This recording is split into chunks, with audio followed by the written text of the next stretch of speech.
Hi, I'm Nairy, and welcome to the Inferno guide for dummies. This guide is for dummies. With what I'm about to show you is what the lowest skill floor for the Inferno actually looks like, and how you can cheese your way through the final 2 waves. I'll admit the cheesiest parts are mostly behind us in my previous Getting to Triple Jads guide, however there are a few small things that we can still do to get you over the finish line. At this point, Triple Jads and Zuk are fairly restrictive in what you can do to complete them, in that you need to be switching prayers as the Jads attacks rotate, and the mechanics of the final Zuk fight need to be followed. Ultimately, I think what kills people in the final 2 waves is nerves, which causes people to panic and can make costly mistakes. What this guide will cover is a run through the final 2 waves, but primarily focusing on the mistakes that will get you killed, and they can feel like the smallest ones, trust me. For Triple Jads, you're going to start roughly off centre.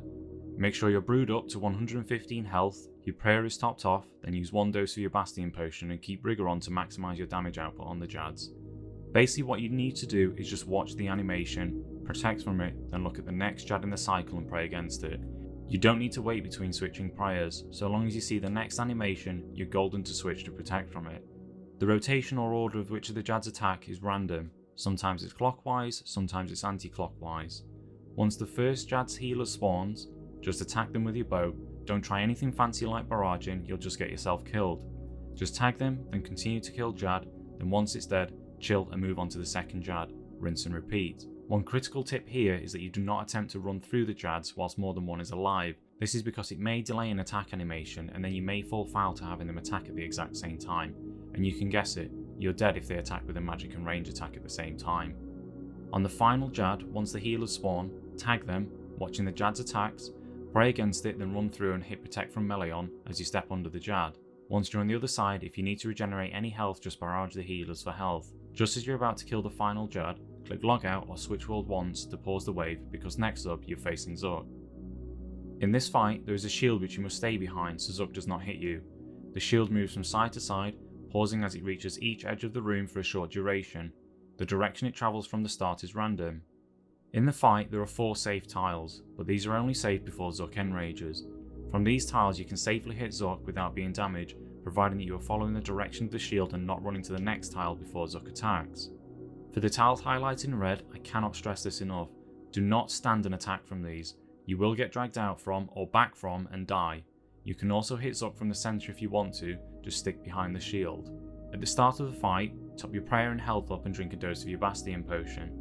Zuk will appear and begin to follow the shield, making sure you're stood behind it. Once the shield returns to the first corner, a ranger and major will spawn and a 3-minute and 30-second countdown begins until the next set spawns. Just before they spawn, equip your tank legs or chest, switch Rigor on, tag the major if it's the one that's closest to you, making sure that protection from magic is up if it is, or tag and kill the ranger with your blowpipe if the ranged one is closest to you, as these will both try to destroy the shield. Follow the shield, and if you don't manage to kill the ranger as he moves out of range from the 3rd tile safe spot, switch to protect from magic. Tag the major and equip your full tank setup. Follow the shield until you get back in range of the ranger, but take note that if you're using a dinhs bulwark here, there is a delay before you can attack if you have the damage reduction block style active, so just unequip it or change the style before you move back in range of the ranger. You can use the special attack of your blowpipe for extra damage or if you need to heal off of it. Once the ranger is dead, switch to your max range DPS gear, ignore killing the major and switch to Zuk and take him down to 600 health. Once he reaches 600 health, the countdown timer pauses and an additional 1 minute and 45 seconds is added onto it. You can now switch back to the major to finish it off. Turn Rigor off here because you're now not in a rush and you may need to conserve your prayer depending on how many prayer pots you have left. During this entire fight, if your run energy falls below 60%, drink a sip of your stamina potion to make sure you don't run out of energy. Next up, you'll have to kill Jad whilst continuing to follow the shield. Once Zuk reaches 480 health, switch Rigor back on, Bastion potion back up again if you need to, and begin to attack Jad. Switching between prayers as you would do normally.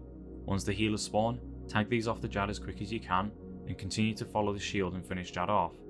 Now I think in almost all cases you will not be able to push Zuk into the enrage phase and kill off the healers before the second set spawns, so chill for a bit, top up your HP, prayer and check your run energy. You need to get Zuk's health low enough to before your max it will push Zuk under 240 health, and then just wait for the second ranger and mage set to spawn, then repeat what you did before. Tag them, keep them from protection from magic hop, killing off the ranger first, and if you don't manage to kill it just before you move out of range, switch into your tank gear. Once these are dead, you're again still on a countdown timer from 3 minutes and 30 seconds, so now it's a race to push Zuk into his enrage phase. Make sure your quick prayers are set to rigor and redemption, then once the shield is just about to hit an edge, push him under 240 health.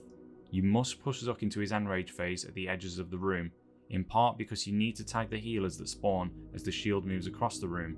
If you don't, it is likely that you will be unable to tag all 4 healers, leaving 1, 2 or even 3 up, which could heal Zuk back up to full. So once you push Zuk under 240 health at the edges of the room, Zuk will enrage. His attacks are now more frequent, and the safe spots mentioned before are no longer safe whilst not with the shield. You must now stay with the shield at all times, and always on the front side of it.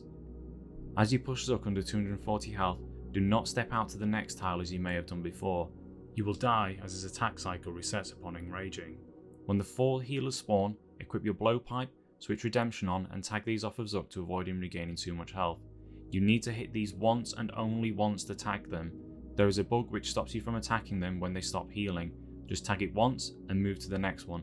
Do not attempt to re-hit the same healer twice. Just hit move, hit move, hit move. Once you've tagged all of the healers, keep following the shield to the corner and try to dodge the occasional missile in the corners. Brewing up, restoring up if you need to. Blowpipe for the extra damage and healing also. Continue to move with the shield, doing 1 hit, then moving once. Don't have concrete feet and try for a double hit, you'll just die. Just 1 hit, then move. Once these are dead, remember that Zuk is still enraged, so stick with the shield. Switch redemption off, and depending on your supplies, potentially switch rigor off. You now want to go ham on Zuk before the next set spawns, but it is highly likely on your first cape run that you will have a 3rd set spawn. Just do what you did before, relax, tag, pray mage up, switch to tank gear if you need to, and spec for the extra DPS and health. Once they are dead, the finish line is in sight. Just switch back to Zuk to finish him off. So in summary, for Triple Jads, switch prayers as soon as you see the next animation, providing that it is an attack that you need to switch prayers on. Tag the healers one by one, and do not attempt to run under the Jads if more than one Jad is still alive, as you'll end up having the Jads attack at the same time. For Zuk, never attack Zuk from the tiles highlighted in red. Equip your full tank setup if you don't kill the ranger in time. Transition Zuk into his enrage phase at the edges of the room. Tag healers one by one, doing 1 hit, then moving. And always stay with his shield in the final enrage phase. There is a link in the description to my Discord channel where I've posted the tile markers shown on screen now. These display all of the tile markers in a simplistic format to highlight what all of the tiles are for. To import this to RuneLite, simply highlight the text, click copy and right click the world map and click import ground markers. There are several other tiles which could be marked, but I wanted to avoid the screen looking like a disco, so only the most important ones are displayed. I hope this guide has helped. If it has, give it a like. If you have any questions or suggestions, comment down below, and if you're not already subscribed, join the team. If you're interested in getting a cursed phalanx, check out my Tombs of Amaska 500 cheese strategy guide. I also plan on streaming on Twitch now and then, as well as doing a few giveaways in my Discord, which are all linked below, so check those out. So peace out guys, and I'll see you in the next one.